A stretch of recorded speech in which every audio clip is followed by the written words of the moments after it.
성부와 성자와 성령의 이름으로 아멘. 사랑을 베푸시는 하나님 아버지와 은총을 내리시는 우리 주 예수 그리스도와 일치를 이루시는 성령께서 여러분과 함께 또한 사자와 함께 미사는 본당 모든 교우들을 위하여 바치는 교주미사입니다.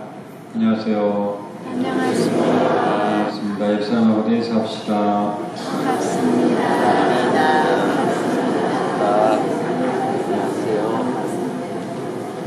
예수님 사랑합니다. 행복합니다. 입사를 안 볼까요? 참 멋있습니다. 참 열심히 하십니다. 당신을 만난 것이 영광입니다. 당신을 만나게 되셨습니다. 네, 맞아요. 이 보통 만남이 아닌데, 우리 만남은 하나님께서 맺어주신 만남이다. 아주 소중한 만남입니다. 매주 우리가 복음, 기쁜 소식을 듣습니다. 그래서 한 주간 살아갈 힘을 우리가 복음을 통해서 얻게 되는데, 오늘 연중 제15주는 한 주간이 아니라 앞으로 남은 생에 우리 그리스도인이라면 바로 이렇게 살아야 된다는 것을 가르쳐 주십니다. 여러분 오늘 이 자리에 왜 왔죠? 하나님 사랑하러 왔죠? 네. 그것은 다른 말로 하면 우리가 구원을 받기 위함이다. 오늘 율법교사가 예수님을 시험하려고 떠보려고 어떻게 하면 영원한 생명을 얻을 수 있겠습니까? 하고 질문을 합니다. 몰라서가 아니라 예수님이 율법에 대해서 얼마만큼 잘 알고 있는지, 자기는 율법 전문가니까 거기에 대해서 한번 시험하려고 예수님께 물어보는데, 사실 예수님은 하나님의 아들이시고 오늘 이 독서에서 말씀하시는 바오로 사도가 말씀하시는 것처럼 보이지 않는 하나님의 모상이고 만물이 그분 안에서 창조되었고 또 그분을 향하여 창조되었다고 이렇게 말씀하신 예수님은 율법을 너무나 잘 알고 또 그 계명을 없애는 것이 아니라 완성시키러 오신 분이시죠. 그러니까 이제 질문을 하면서 너는 그것을 어떻게 알았느냐 하면서 되묻자 율법 교사는 하나님 사랑과 이웃 사랑을 대답합니다. 첫 번째 사랑이 하나님 사랑이에요. 근데 하나님 사랑은 어떻게 해야 되느냐 하는 거기에 대해서 마음을 다하고 힘을 다하고 목숨을 다하고 정신을 다해서 하나님을 사랑해야 된다. 여러분도 그렇게 해야 돼요. 그것이 첫째 가는 계명입니다. 그 다음에 둘째 가는 계명은 뭐죠? 이웃을 어떻게 사랑하라 그러죠? 너 자신처럼 내 몸같이 그렇게 사랑해야 된다. 사실 10계명이 바로 그 내용입니다. 1, 2, 3계명은 하나님 사랑이고 네 번째부터 시작해서 10번째까지는 이웃에 대한 사랑입니다. 왜 하나님을 사랑해야 되는가? 왜 사랑해야 되죠? 우리가 하나님을 왜 사랑해야 됩니까? 우리에게 생명을 주신 분이기 때문에 이 생명을 주신 분을 우리가 사랑해야 되는 건 당연하잖아요. 우리 본문의 기도 때 하나님 저를 사랑으로 내시고 또 가깝게 우리에게 생명을 주신 분은 누구시죠? 부모님이십니다. 그래서 사실 이웃 사랑의 첫 번째는 4계명 뭡니까? 부모에게 효도하라. 효도하라는 말은 사랑하라 이 말. 사랑할 때 우리가 행복해질 수 있습니다. 여러분들도 지나온 삶을 이렇게 돌이켜보면 언제 가장 행복했던가? 사랑할 때 혹은 사랑받을 때.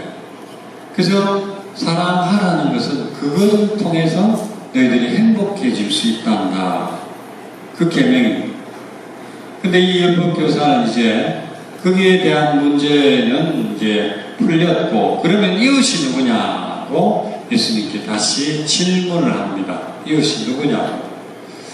근데 예수님이 이웃이 누구냐는 보다 이웃에 대해서 어떻게 해라는 것에 대한 가르침을 주시죠.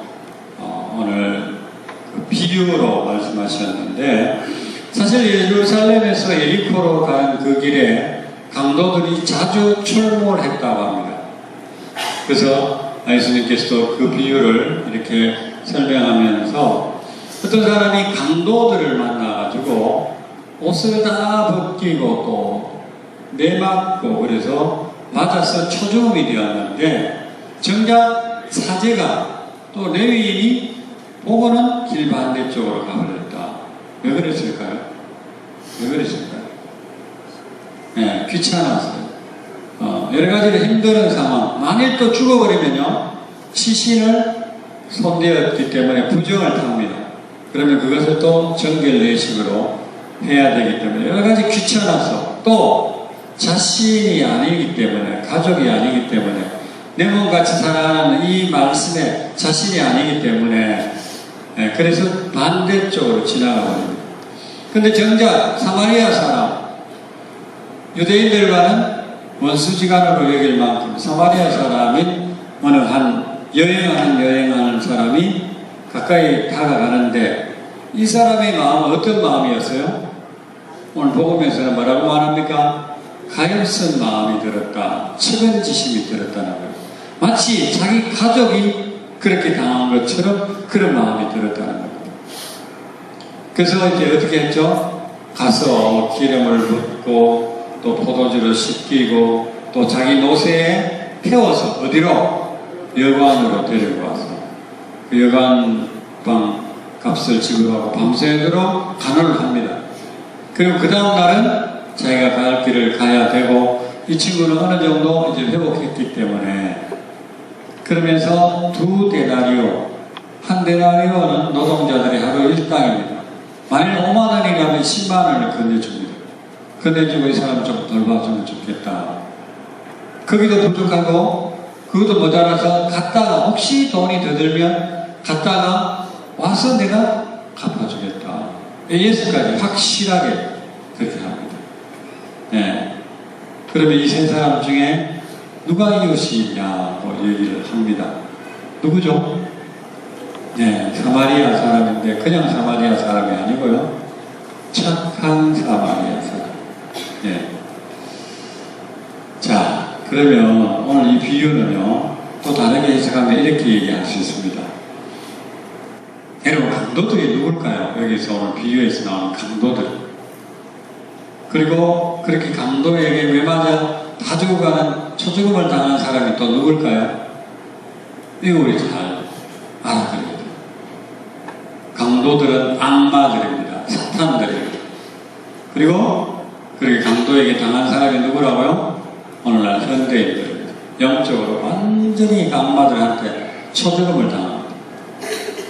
악마가 한 명이 아니고 떼서리로 와가 이렇게 합니다. 그러자 이제 사마리아 사람은 누굴까요? 가엾은 마음이 들어서 그 사람에게 다가갔다. 누굴까요? 바로 예수님입니다. 예수님은 항상 가엾은 마음을 갖고 사랑을 베풉니다. 나인이라는 곳을 지나가는데 한 과부의 외아들이 죽었어요. 그 사실을 목격하고 어떻게 됐습니까? 가엾은 마음이 들었어요. 과부가 남편을 잊고 이 아들 하나만 바라보고 살았는데 그 아들마저 죽은 그 상황을 목격하고는 성녀를 세우고 어떻게 합니까? 젊은이여 일어나라 하고 그 젊은이를 살려서 그 어머니에게 돌려주었다. 그 모든 마음이 어디에서 출발하느냐? 가엾습니다. 우리도 그런 마음이 있어야 돼요. 치근한 마음. 만약 그 사람이 내 가족이라면 어떤 마음이 들까? 그래서 예수님은 그를 데리고 가기 전에 기름과 또 포도주, 이것은 성사입니다. 그 세례성사 때 기름 바르죠. 견진성사 때, 신품성사 때, 변자성사 때 기름을 바릅니다. 포도주라는 것은 소독 역할을 하지만 포도주, 빵, 이게 뭡니까? 성체성사. 그래서 여관방에 데리고 갔다. 그 여관방은 바로 교회입니다. 교회에 데려가서 그를 돌보면서 살려준다. 그러면 오늘날 강도를 맞은 바깥 사람, 우리는 지금 교회에 들어왔습니다. 우리는 성사생활을 하고 있습니다. 그럼 바깥 사람들은 어디로? 교회로 인도해야 돼요. 그리고 또 거기서 그치지 않습니다. 떠나갔다가 언젠가는 오죠. 그러면서 지불해 주겠다. 떠나갔다가 온다는 것은 예수님이 다시 오시는 재림을 예고하고 있습니다. 자, 그렇다면 우리도 한때는 강도를 만났고 우리는 한때도 영적으로 죽을 뻔했지만 교회에 왔고 이제 성사 생활을 통해서 우리는 건강한 모습으로 살아가고 있습니다.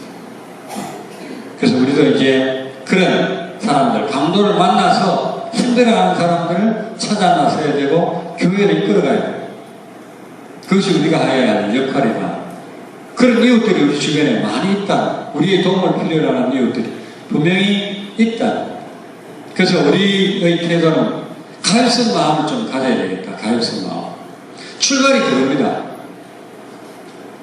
오늘날도 보면 뭐 지하철이라든지 또 이렇게 역 부근에 구걸하는 사람들이 있어요. 근데 우리는 어떤 태도를 가졌습니까? 가서 얼마나 더 이렇게 좀 보탬을 주는지 모르겠어요. 아, 저 사람들은 늘 저러니까 또 나하고는 상관없으니까 또 뭐 저 사람들은 거두어가지고 뭐 누구한테 뺏기고 뭐 또 그런지도 모른다 해서 아예 외면을 하는 그런 우리 그리스도인들도 틀림없이 많습니다. 그건 그 사람 몫이고 우리가 베풀 수 있는 것은 어떤 형태로 좀 베풀어야 됩니다. 여러분, 사랑한다는 것은 쉬운 거 아닙니다. 왜 사랑한다는 것이 어려우냐? 오늘 사마리아 사람은 어떻게 했죠? 돌봐줬습니다. 자기가 할 수 있는 것. 시간을 자기가 갈 길을 접고 그와 함께 했습니다. 그리고 또요, 돈을 지불했습니다. 여방비. 그리고 또 이 사람이 나을 수 있도록 뭐 어떤 치료비까지도 다 지불하고 자기가 가진 것 다 내어놓았다. 사람들은 그걸 귀찮아하고 그걸 싫어합니다. 만일 근데 문제가 그 사람이 내 가족이다, 내 자녀다, 나의 어머니다, 나의 아버지다 이라는 생각이 달라질 겁니다. 그래서 우리도 우리 주변에 있는 사람들을 대할 때 우리의 태도가 바로 내 가족이라는 그런 마음으로 접근한다면 우리가 해야 할 태도가 조금 달라지지 않을까. 저도 가끔 신자들이 기도를 요청할 때 어떤 때는 뭐 좀 힘들 부분도 있어요. 근데 생각을 바꿔서 만일 이 사람이 나의 어머니라면, 나의 여동생이라면, 나의 형이라면, 우리 가족이라면 이런 생각으로 기도를 하면 좀 더 정성스럽게 기도할 수 있습니다. 그래서 우리의 마음들을 오늘 이 복음 말씀을 접하면서 이제 채근한 마음, 가엾은 마음으로 좀 바꿔보고 그런 마음이 들면 내가 행동으로서도 그렇게 사랑을 실천합니다. 이 사랑을 실천해야만이 우리가 영원한 생명, 구원의 그 길로 갈 수 있다는 겁니다. 2011년 우리 교구설정 100주년 때 바로 이 누가복음 10장 37절의 말씀을 한 해 모토로 그렇게 했습니다. 너도 가서 어떻게 해요? 그렇게 하여라. 우리도 그렇게 남은 시간들 적어도 한 주간은 살아야 되겠습니다. 아멘.